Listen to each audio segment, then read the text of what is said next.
Hello, everyone. Welcome to our Sunday webinar series.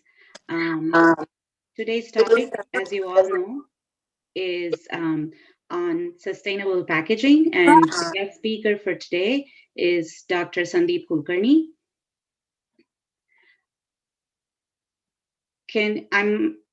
I assume everyone can hear me, so please do let me know if you're able to hear me well, and if you're having any problems hearing my conversation.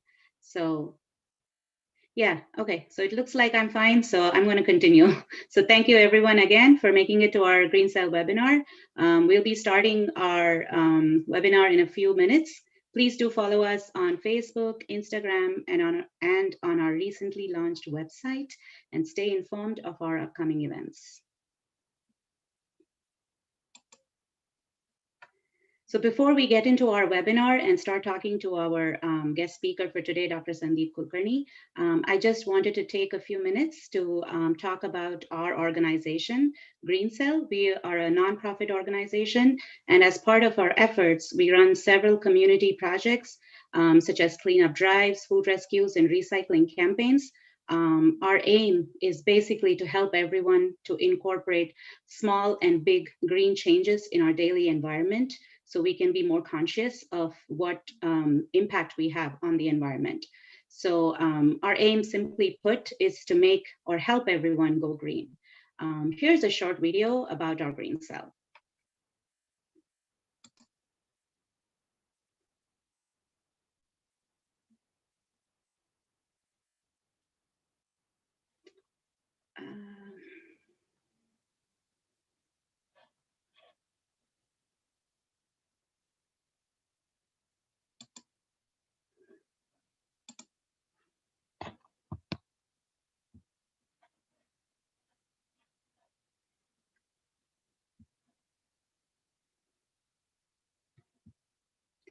Just a second as I pull up my Green Cell video.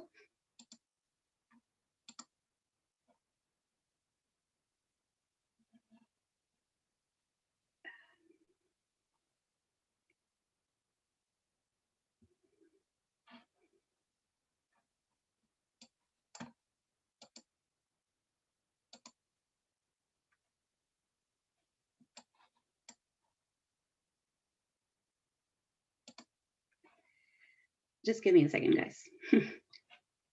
I just need to pull up my...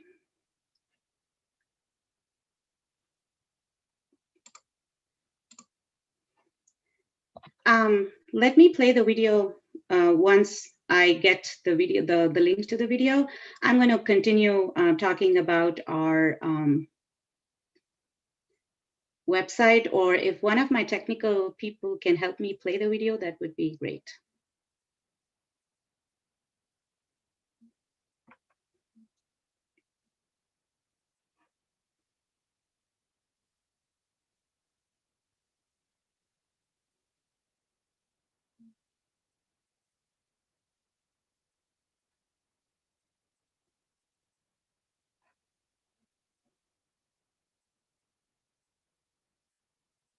Okay, so I'm going to continue talking about our series, and I will play the video later. Today's webinar, as I mentioned before, is on sustainable packaging. We've had other webinars in the past on great topics such as composting, smart gardening, winter sowing, and our next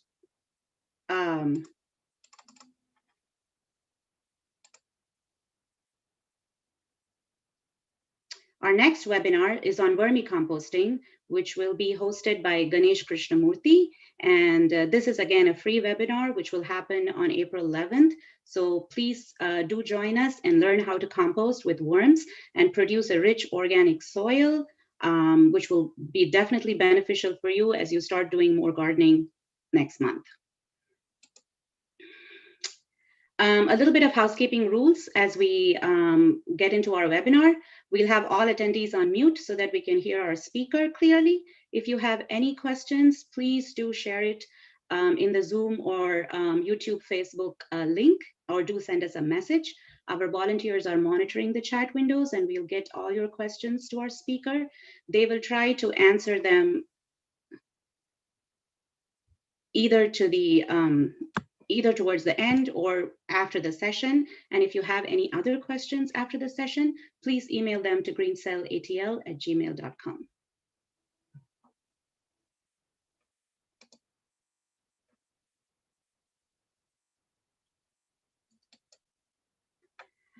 Now I'd like to welcome Dr. Sandeep Kulkarni.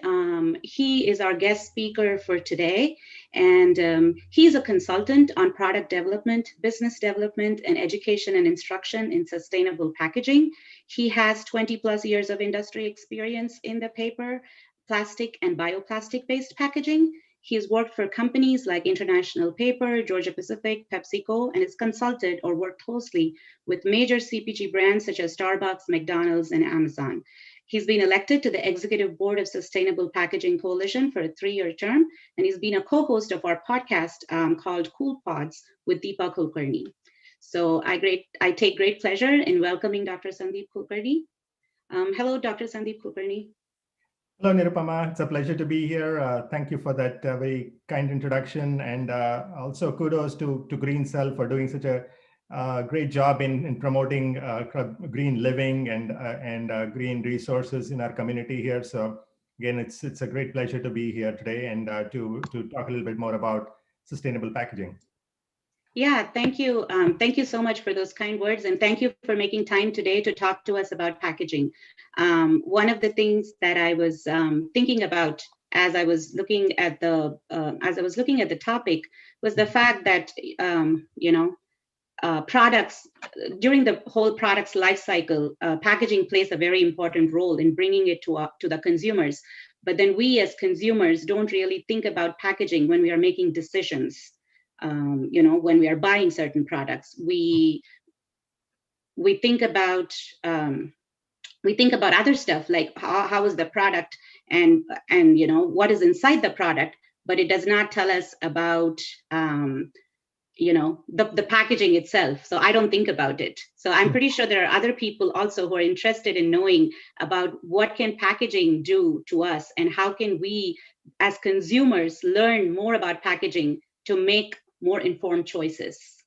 So this will be a great platform for us to learn that from you. Yes, absolutely. So let me start from the top.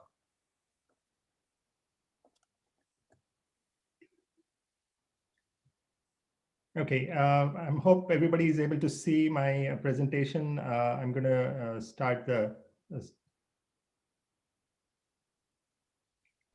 Yes, we can see it. Okay, great. So again, I think those are really good points, Nirupama, and I think hopefully I'll touch on a lot of those today. And so the title, as I put it, is sustainable packaging, separating the facts from the hype or misconceptions, whatever you want to call it. So hopefully during the course of this presentation, some of these I'll touch on these, and I know that later on we'll have some time for Q&A where I think the audience will be submitting questions. So there'll be a lot more things that we can talk about.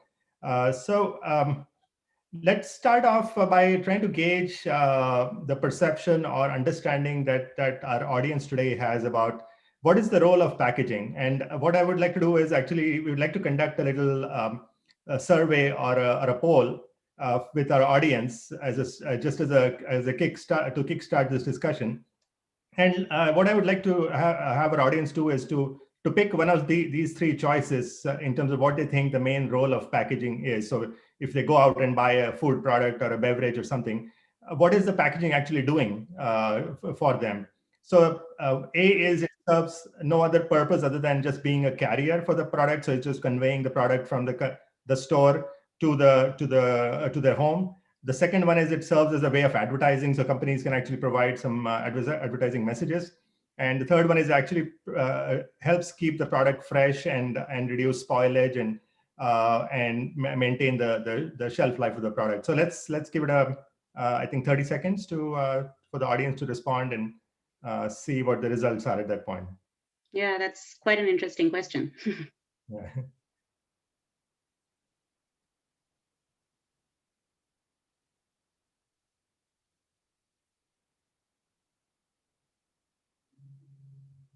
So let's see. I guess we have about 20 more seconds. Yeah, I think about 10 more seconds. Okay.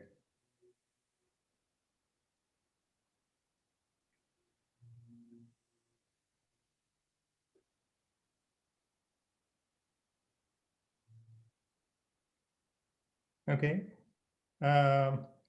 So it looks like we have 67% of the audience actually saying that it does provide a good level of product protection, shelf life improvement. I think there's a certain amount of people who indicated that it's basically an advertising for the product of the company, and then I think a small percentage, about 5%, who have said that it's basically a carrier. So I think it looks like the audience is pretty well educated in terms of what the purpose of the packaging is. I mean, I do agree that there is an advertising component where companies can promote their product, but I think by and large, it's really a way of taking a product from place A to place B, but also maintaining the quality or the shelf life and preventing spoilage. And we'll get to that in a minute again as I talk through some of the benefits of packaging.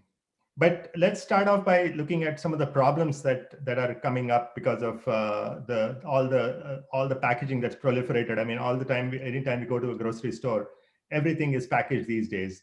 And what's happening is that's resulting in a lot of waste and a lot of environmental and pollution problems as well. So if I go to the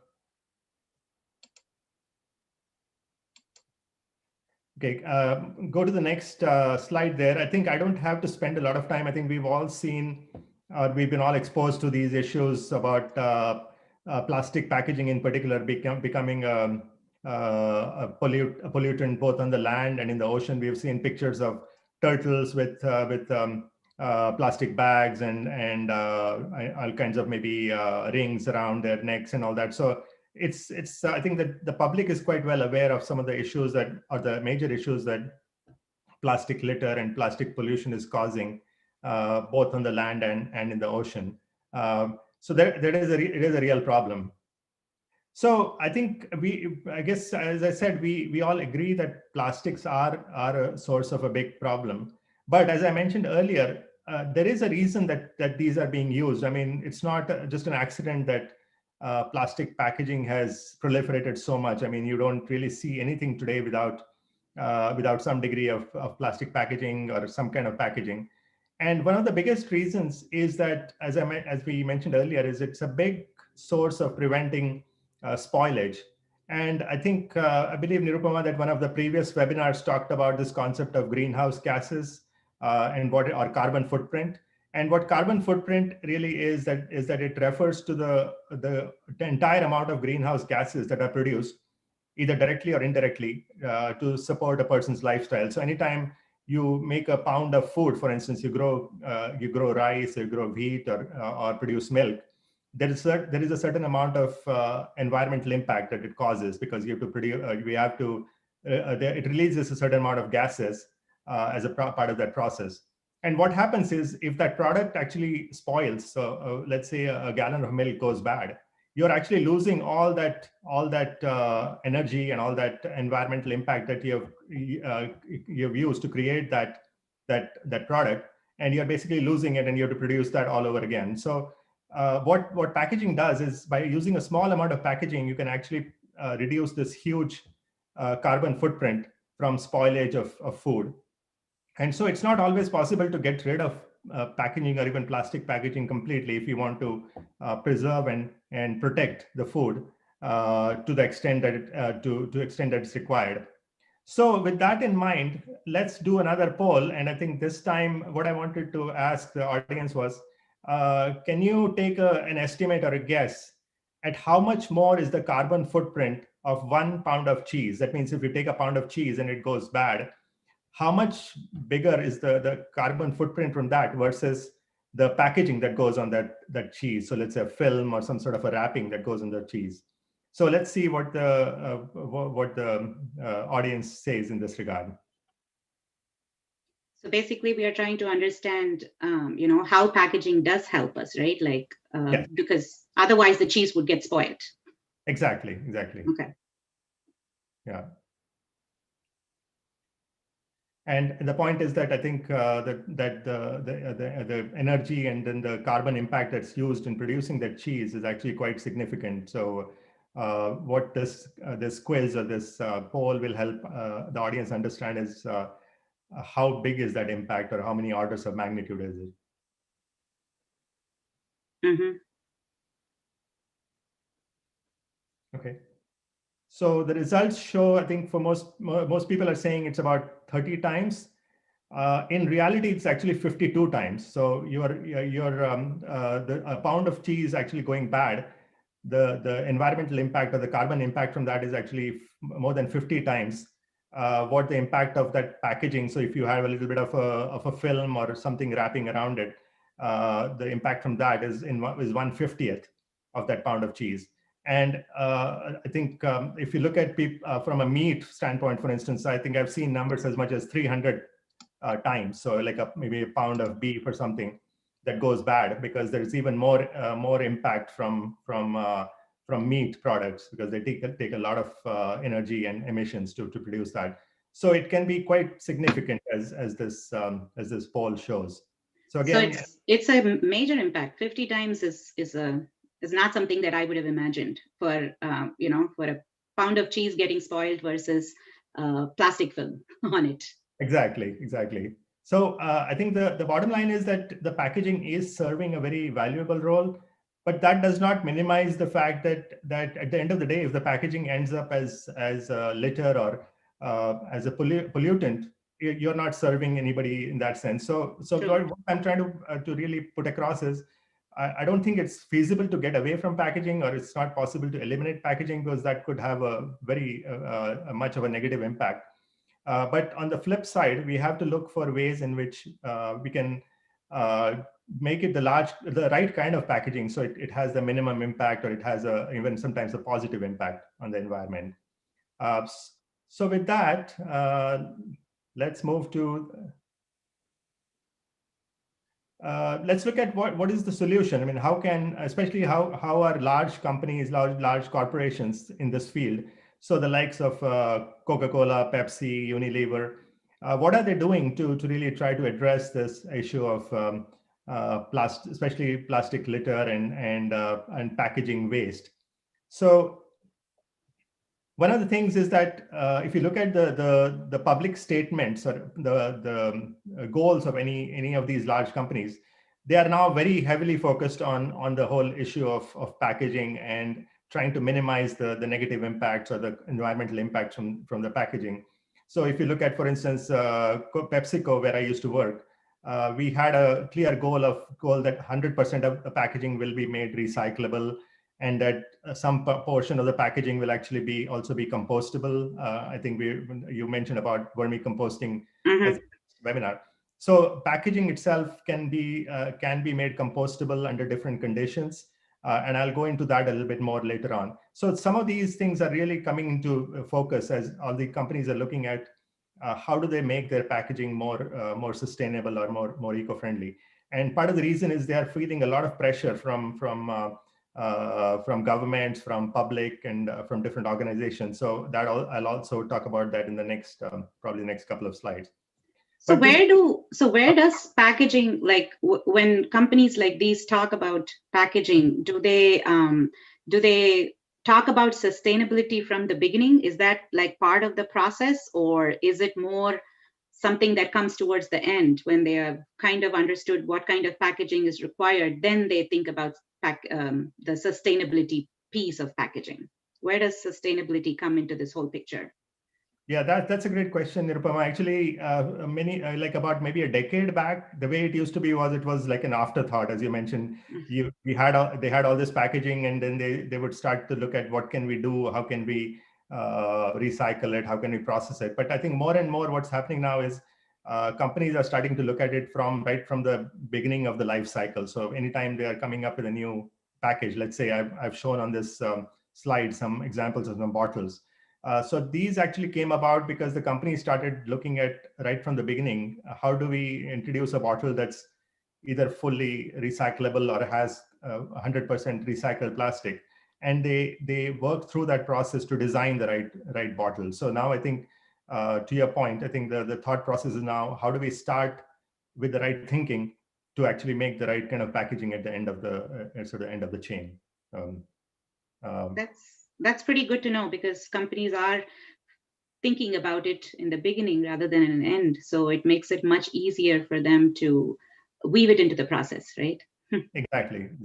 And a lot of companies have what is called design. It's called design for recycling guidelines. So when they come up with a new package, they want to make sure it is something that can be easily recycled. So there's no like bad actors in the packaging that will prevent it from being recycled. And I know we'll talk about a few examples of some maybe particularly bad packaging later on. But I think that's something that companies are realizing. They can't just put it out in the market and try to get away with it. I think there's a lot more focus and scrutiny on that. So as I mentioned, there are actually there are these bottles that have been introduced with 100% recycled plastic. So what that does is it creates a nice closed loop. So when you have a bottle that can be recycled back into the same type of bottle, it basically ensures that you're not taking new resources from the earth to make these bottles. So these are just some examples. There's many more that have been coming out recently. Also, in addition to that, as I mentioned, there's a lot of things that are happening in terms of companies coming together as consortiums and alliances to try to address this whole plastic litter and plastic waste issue. So there's, in fact, one called Alliance to End Plastic Waste that actually is a lot of, interestingly, a lot of oil companies have joined up with that, because they're realizing that on one hand, they're producing oil and making these plastics, but there's no good end of life for those. So I think they're starting to come to terms with that.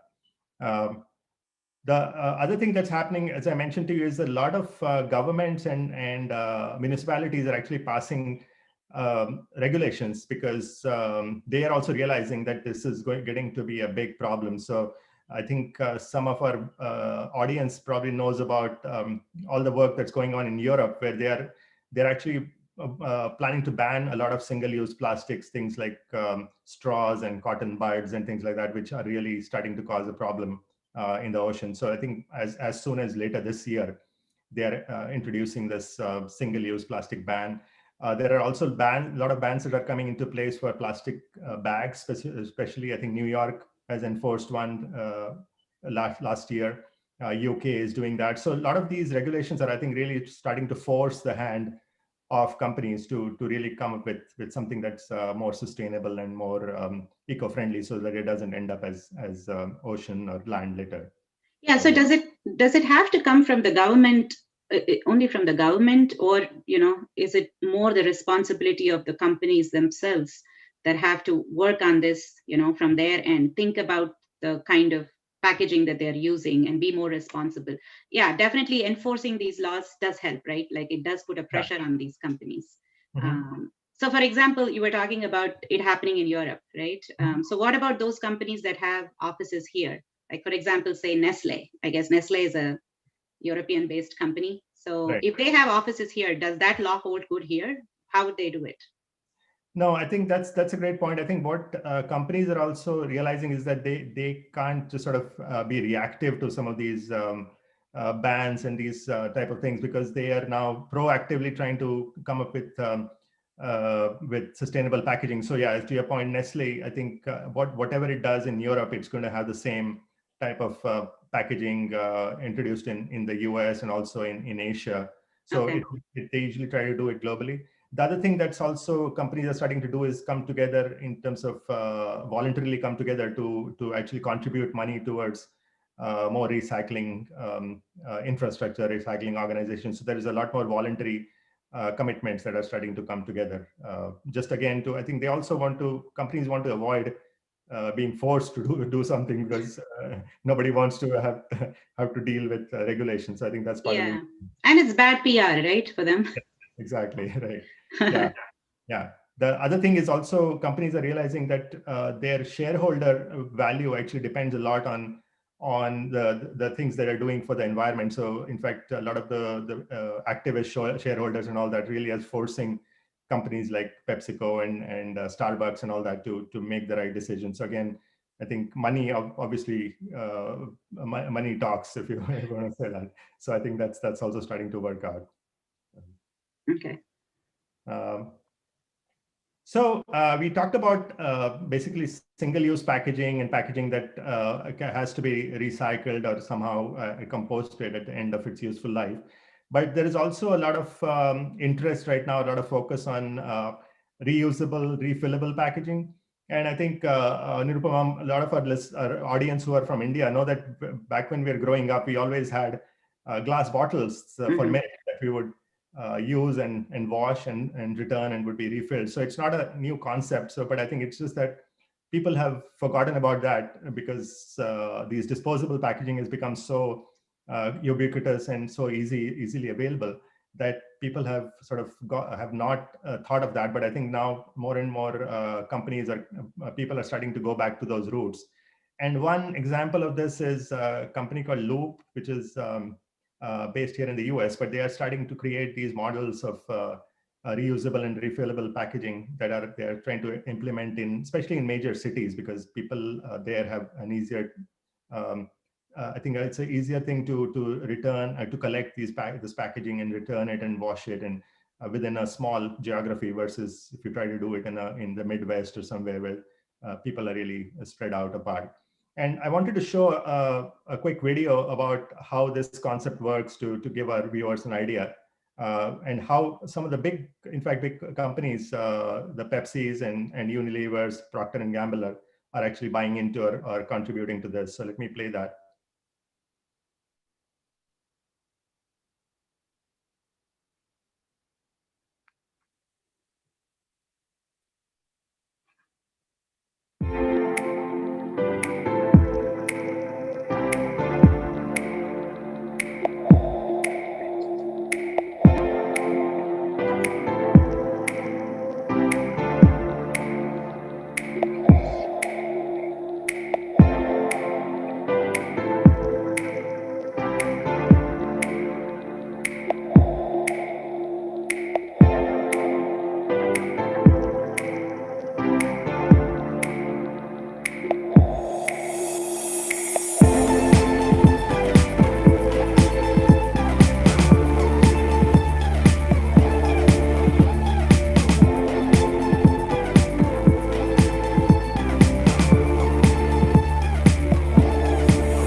So hopefully that video showed up clearly, Nirupama? Yes, it did. It did. Okay. And I think it shows you again, just I guess an example of one type of system that's been created to put this whole returnable, refillable packaging in place. And I can see that, I think, growing more and more, not just with Loop, but other types of things. I think more people are now starting to use reusable cups. So if you go to Starbucks or to a coffee shop, I think there now have systems in place where they can have a reusable cup that you can use and actually drop it off and they clean it and you can get it back again. So it's really starting to, I think, catch on as one part of the solution to the whole issue about litter and pollution. Yeah, it's quite interesting because, as you mentioned, that this used to be the norm in certain parts of the world before. Yeah, and then exactly. We lost track of that and went into packaging that wasn't kind of eco-friendly and more one-use, like single-use kind of things. Right, exactly. But I did.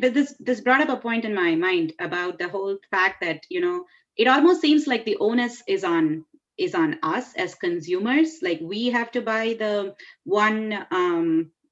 the single-use bags or the not the single-use, sorry, the reusable bag or the the reusable straws or do things like that. So what about the companies themselves? Like what are is it more expensive for them to go for packaging that's sustainable? And will that mean that I will have to pay more as a consumer if I demand for sustainable packaging from my brands?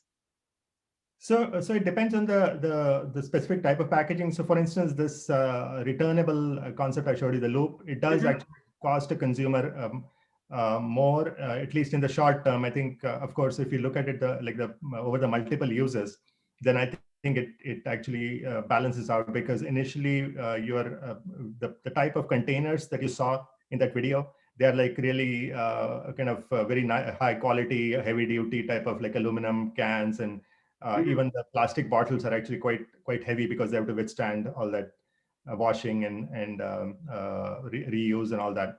So I think there is a higher cost in upfront for the consumer. But if you look at the single use type of packaging that you buy in the stores, a company that's introducing like a more, let's say, a more recyclable package or something that's more eco-friendly, they typically don't charge you anything more, because they see, I think they're seeing that as a way of them to grow their image and market share and things like that.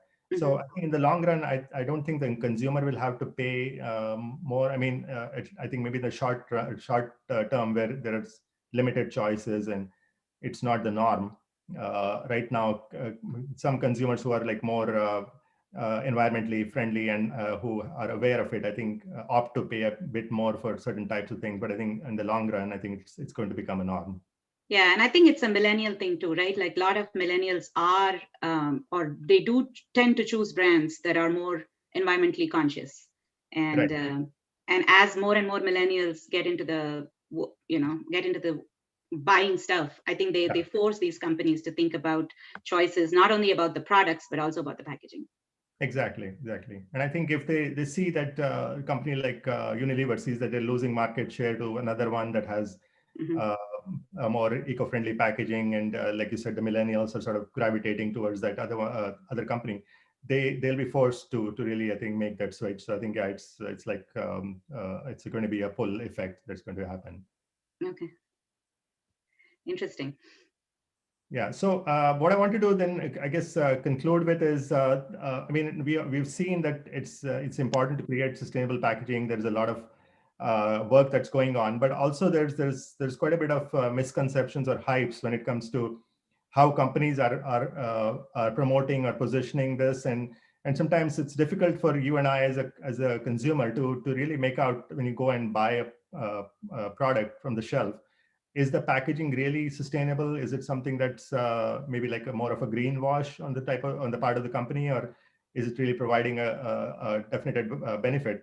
So I just wanted to touch on a few things uh, that might be misconceptions or maybe even potentially misunderstandings. So I'll start off with one more quiz, or one more poll, and I promise everybody this is the last one. So uh, what I wanted to show was these two packages. So you can buy, let's say, a Tropicana orange juice in a clear plastic bottle made out of PET, or you can have a paper carton that's shown on the right.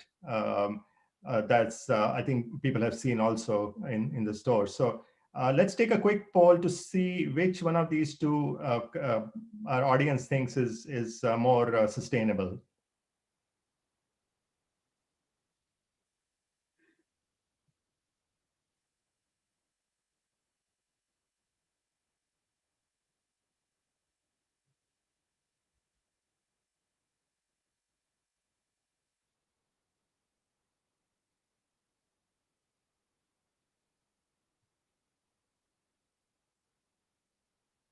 It's interesting. It's going fairly neck to neck so I far. know it is. I think the audience is split Yeah. between the two. This is a tough question, though. Yeah. And sometimes there's not a one single answer. It's sometimes it's also based on where you are in the world and so on. So okay, so it looks like about 67% of the audience is voting for the Tropicana Tetra Pak, or the carton, and 46% for the bottle.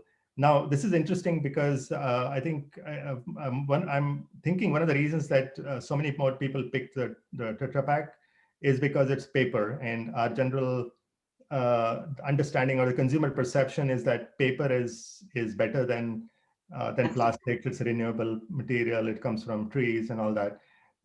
The one thing that people maybe not don't realize is that the Tropicana carton is actually not completely paper. There's actually a fair amount of plastic that goes into it. There's layers of plastic to keep the juice fresh.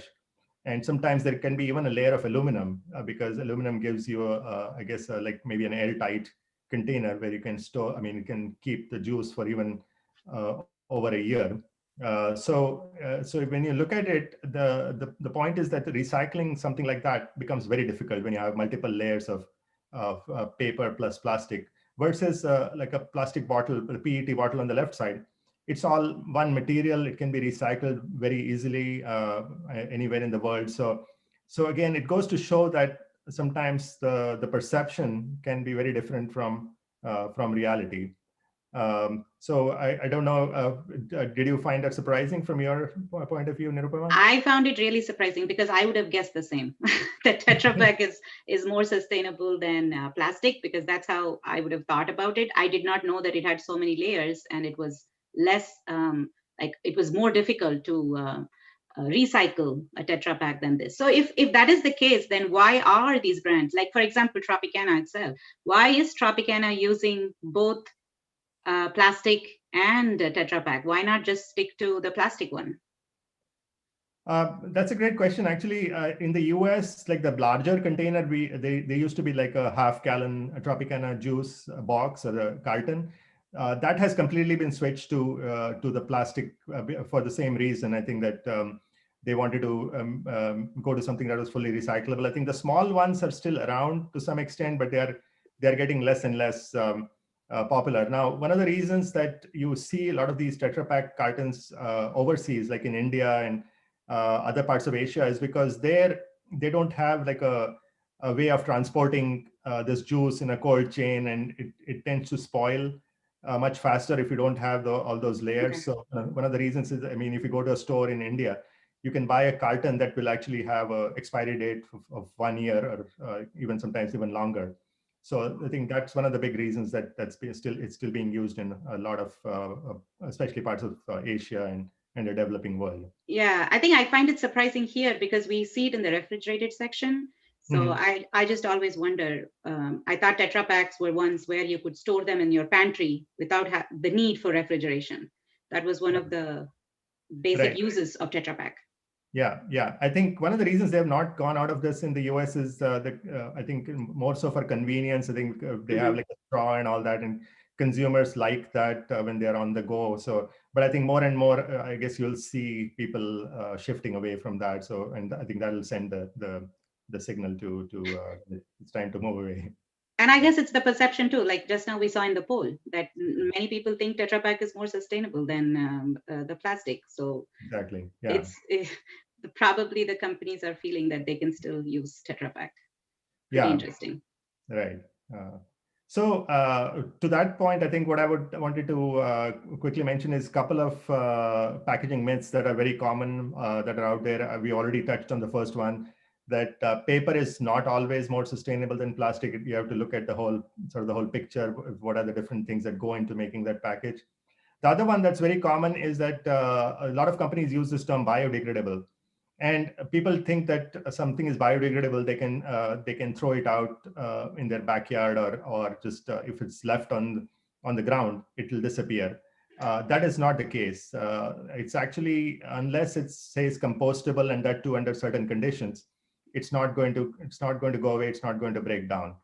So with those sort of things in mind, or those misconceptions or myths in mind, the key thing is now, what can a consumer do when, let's say, you or I are going out to buy a packaged product? What can we do to make sure we are helping, or we are minimizing the impact of that packaging? I mean, first of all, we all know about the four R's: reduce, recycle, and now we talked about like reuse and refill as well. I think the more we do that, the more that will be a message for companies to go in that direction. The other one is to really get educated about claims and and separate the facts from the misconception. So I talked about the whole, for instance, biodegradability. I think the best thing to do is to look for products that carry a certain type of approved logo. So on the bottom right, I've shown a logo that has been put out by the Biodegradable Products Institute, or BPI, which is one of the most recognized bodies in the US that certifies packaging as compostable. And so when you have that logo in there, it means that it's been tested in like an industrial composting facility, and it does break down under those conditions. The other one is there's actually a type of labeling system that's been introduced by the Sustainable Packaging Coalition. You mentioned I'm involved with that. I'm on the executive board for that, where now there are these labels which tell you what part of a package is recyclable, what's not. So it's called the how to recycle label. And if you look at the picture there, if you had a combination of, let's say, a paper box and a plastic tray, it'll tell you that the paper box is recyclable, where you should put it, and the plastic tray, it'll tell you is not recycled everywhere. So it gives you a lot of information, or gives the consumer a lot of information what to do with different types of packaging that they would buy. So what I'll leave with is a couple of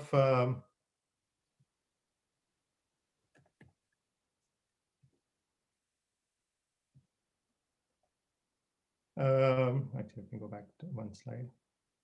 So I've included here a few resources. And I think since the audience will be getting a copy of this, or a download of this presentation, they can go into these links and look at, for instance, the Federal Trade Commission in the US has what's called green guidelines that companies are required to adhere to before they can make any kind of green claims.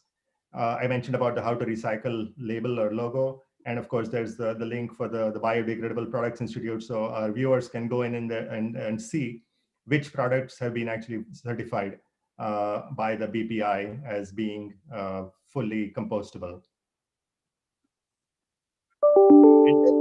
Just to leave you with, you mentioned earlier about a podcast series that I co-host with along with my wife, Deepa.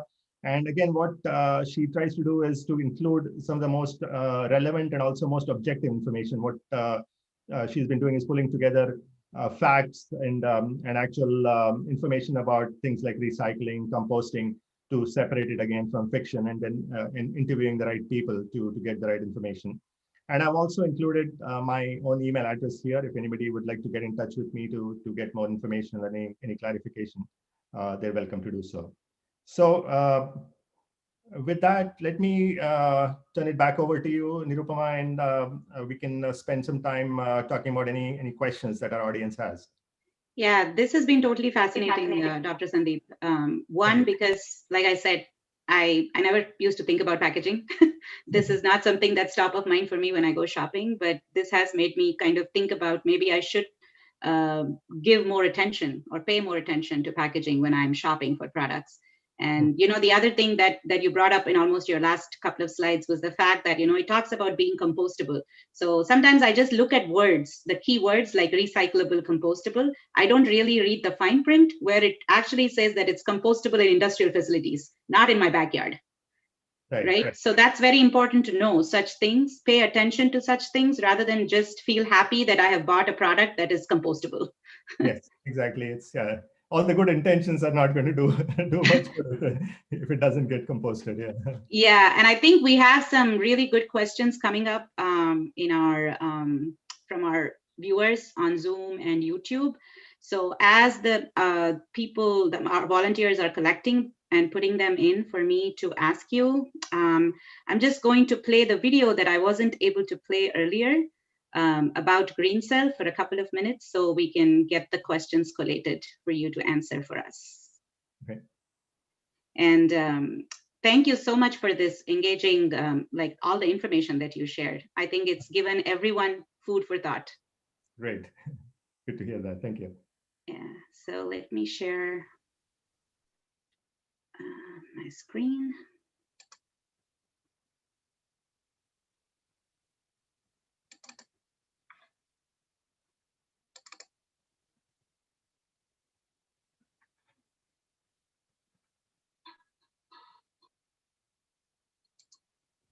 Is everybody able to, are you able to hear my, Dr. Sandeep, were you able to listen to the video and watch it? No, I'm just seeing a window with I think like your desktop, I think. Okay. Let me pause the share, new share.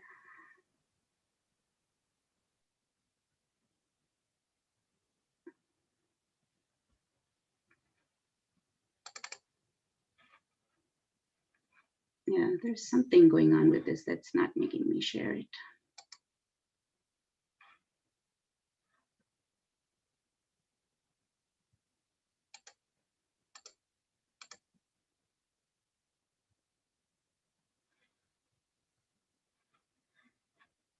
Sorry about that. There seems to be Hey, some. Nirupama, I can share it and then Okay. continue. Give me a minute.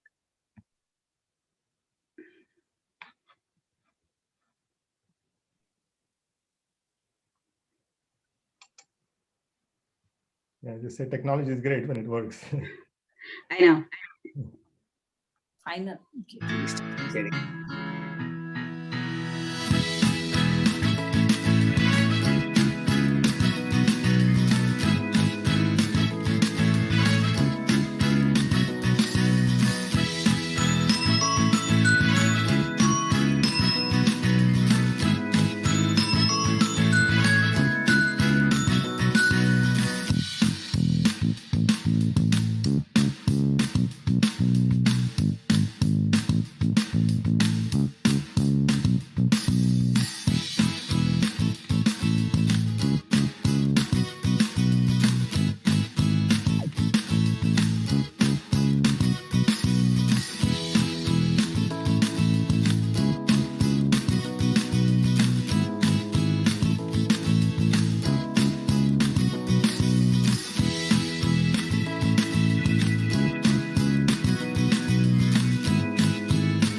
Yeah, so finally we were able to play the video.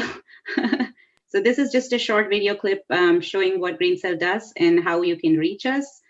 So please do reach out to us or learn more about us via Facebook or Instagram or via our website. So I think we have the questions ready now. Okay. So a couple of questions from our YouTube viewers. So the question is, due to COVID, our consumer culture is practically dependent on Amazon for a lot of our needs. So what can we do as consumers to reduce our footprint when buying from Amazon? So there's a few things. I mean, obviously, you can try to consolidate orders. Like if you're ordering just maybe a few things, try to combine it and order them at the same time so they get shipped together. But more importantly, I think one of the things that you're seeing is that there are a lot of boxes that are coming as a result of people ordering from Amazon, but even other online retailers. So the main thing we can do is make sure all those boxes get recycled, because the cardboard boxes are all fully recyclable. So you can put them into your bin. Some of the things that come in there with the packaging, like the protective pillows and all Yeah. that. In fact, those can be also be recycled, as because they're most of the time they're just polyethylene. So I think you talked about it in one of your earlier webinars about bags, plastic bags, and all that. You can take it to the store, grocery store. Same way you can take those things to the grocery store as well, and recycle them with the plastic bag. So some things will not be. I think you see like mailing envelopes, which have like again multiple layers. Those are much more difficult to recycle. But by and large, everything, I think most things from Amazon, most of the packaging can be recycled. Yeah, and I think they are giving that. I think they started giving that option a couple of years ago about grouping items together, right? So which makes it easier for us to reduce the packaging waste. Yeah, right. Yeah. The other question is about plastic. So one question was about the RPET. Is that more expensive than PET for bottles? I mean, maybe slightly, but I think again, it all depends on as more and more companies are starting to use it, it's starting to become almost the same price. So for them, for a company, it doesn't matter if they're using regular versus recycled PET. So I think you'll see more of that in the future. Okay. And what's the difference, like in terms of recycled plastic versus virgin plastic? Is recycled plastic as pure as virgin plastic? Or is there a difference in the way it's done? No, I mean, I think if it's going to go back into the same type of bottle, then a company has to make sure it's as good as the virgin plastic. So it has to meet all the same requirements to be able to contain food or beverage. So there is ways to do that actually to make sure that it's the same quality as the virgin plastic. Okay. Okay. So there were a couple of questions on the labeling that you had mentioned, that you showed us. So is there some kind of a single number that consumers can see to compare the overall sustainability? Like, can we just see the number and know that it's sustainable or not? Is there anything like that? Not, unfortunately, no. I think it's like there's so many factors that go into sustainability. So like I said, where is it going to get recycled? Is it going to get composted? So it varies quite a bit depending on where it's going. So right now there's not like one single, and again, what is considered sustainable in the US may not be sustainable elsewhere because they may not have the same type of systems to process it. So it's a very nuanced topic. So I think unfortunately consumers have to, I think, sort of stay updated, and I think get educated on what the latest trends are. What about those numbers that we see on PET bottles? Like, some of the bottles we see numbers like 5 or 6. What do those numbers indicate then? Those are actually basically tell you what the bottle is made of. So it's a type of plastic. So for instance, one is PET. Okay. So it basically it is identifying is what plastic it is. But it doesn't really tell you whether it's actually going to be recycled or not. I mean, even though they have those chasing arrows, at the end of the day, PET is very highly recycled versus something like polypropylene, which may be more difficult. So again, I think those numbers are really all they're doing is telling a consumer what it's made of, rather than whether or not it's recyclable. So how can we use that number then? It's not is it not for us to No. what do I get out of knowing that number is my question. Well, it was originally designed for people who are sorting and handling that so that it goes to the right place. So for a consumer, I think the best thing is to read the label and make sure that, I mean, more and more there is information on the label on how something can be recycled. So making sure that they are getting that information. Okay. That's good. There was another interesting question from Zoom. In terms of these logistic companies, like courier companies, postal mail companies, are there companies that are focused towards sustainability within that sector? Not like the manufacturing companies, but more the courier companies. Do you know of anyone who is thinking about sustainability? I think pretty much everyone, like if you look at whether it's FedEx or UPS or anybody, I think they do have sustainability as one of the big considerations, and I think they're trying to do their best to make sure their packages are sustainable, recyclable, and so on. So I don't have the specifics of any one company, but I know that it is definitely, in fact, I think FedEx boxes a lot of times will have information on how they can be recycled or what can be done. So I think I know that every one of those courier companies have a focus on that as well. Okay, okay, that's interesting. There's one more question on the Tetra Pak versus plastic. So does that decision depend on the amount in the containers? Like, does that make a difference? Like if you need to have like, I don't know, like a gallon of juice versus lesser than that, does that play into the role of whether you choose a plastic versus a Tetra Pak or? Not so much the size, but it's like I said, it's really how long that juice has to last. So if it's something that's going to be turned around within let's say a few weeks, you can just buy I think a gallon of PET. I mean, juice in the PET, and it should last. I mean, or versus the same thing in a carton. I think when you get to the longer and longer timelines, so if somebody wants to keep have juice that can last for a year or year and a half, then that's where you start to need all those different layers and everything. So the actual volume of the container is not. I mean, or the volume of the juice is not as critical. Okay, so it's not the volume, it's more how long you need it to remain on shelf. Yeah, exactly. Okay, okay. And I think the other question I had was about this whole article that I read on one of the worst packages in history being the Pringles package.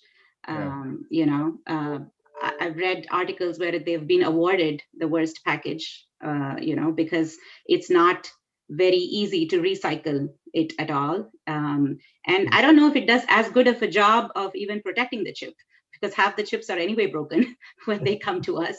So, so what do, like, you know, how can we make these companies more responsible is my question. Like companies like Pringles who've been there for ages, right? And we all identify that with the can that we see in the stores. They're still there, going strong. I don't know if they have come up with any plans to make it more sustainable. So how do we make a change as consumers or force a change in this situation?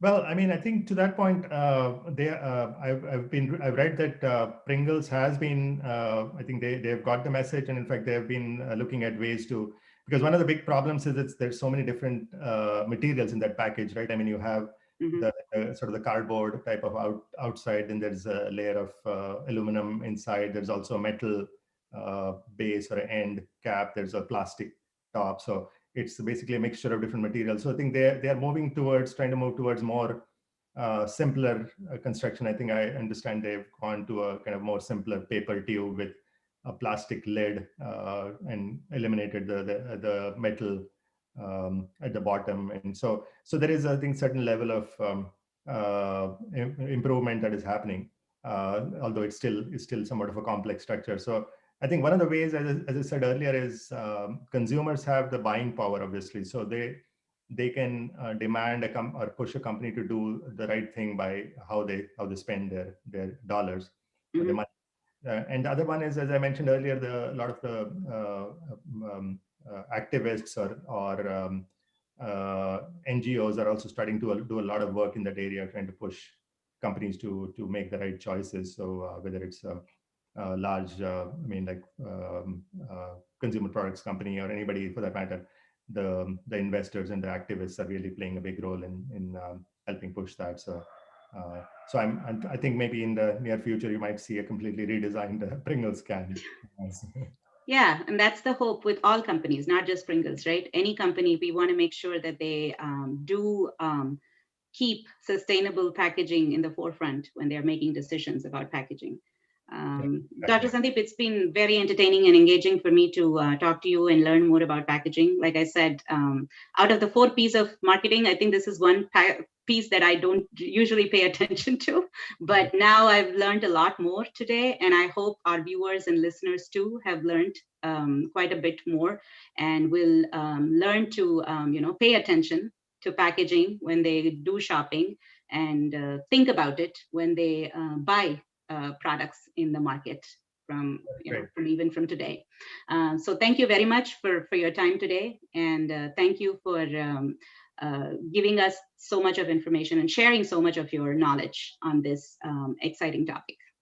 Great, thank you. It's been a pleasure being here, and thanks for hosting me today, and looking forward to the future webinars. So again, it's a pleasure being here. Yeah, thank you very much. And to all the viewers out there, our next webinar is on vermicomposting next month. So please do join us next month, and we hope to see you all then. Thank you, everyone. Have a great Sunday. And thank you, Dr. Sandeep. Have a great Sunday. Thank you very much. Bye. Yeah, bye-bye.